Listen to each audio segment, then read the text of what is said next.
Filim laga sameeyay weerarkii lagu qaaday bas rakaabka qaado oo ku sii jeeday Mandera bishii December 2015 ayaa loo xushay inuu tartamo abaalmarinta aflaamta caalamiga ah ee Oscar-ka loo yaqaano. Filimkan waxa uu noqday midkii ugu wanaagsan ee ku saabsan dhacdada oo dib loo matalay waxaana hadda uu ka mid yahay kuwa u tartami doona abaalmarinta 9aad ee Oscar-ka. Muuqaalku waxa uu ka hadlayaa nin muslima oo difaacaya masiixiyiinta gaariga la saarnaa oo kooxda al-shabaab ay doonaysay inay dilaan.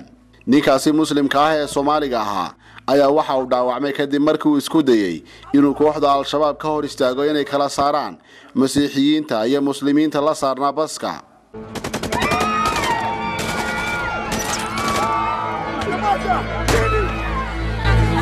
baska ina ka soo degtina raba gaal musuba ina kala soo celiyo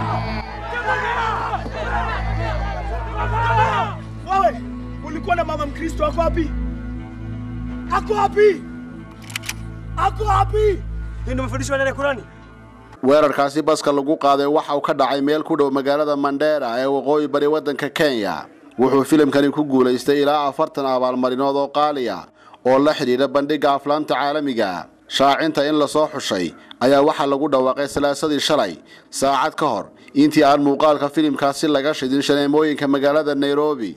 filimkaasi oo loogu magac daray watu wote oo macnaheedu yahay dadka oo dhan waxa jiray 3 arday oo u dhashay wadanka Jarmalka.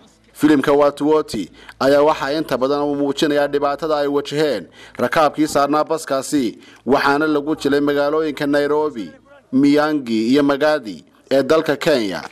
baskaasi oo sideen ka badan 60 qof oo rakaaba ayaa waxa uu ka baxay Nairobi wuxuuna ku sii jeeday Mandera.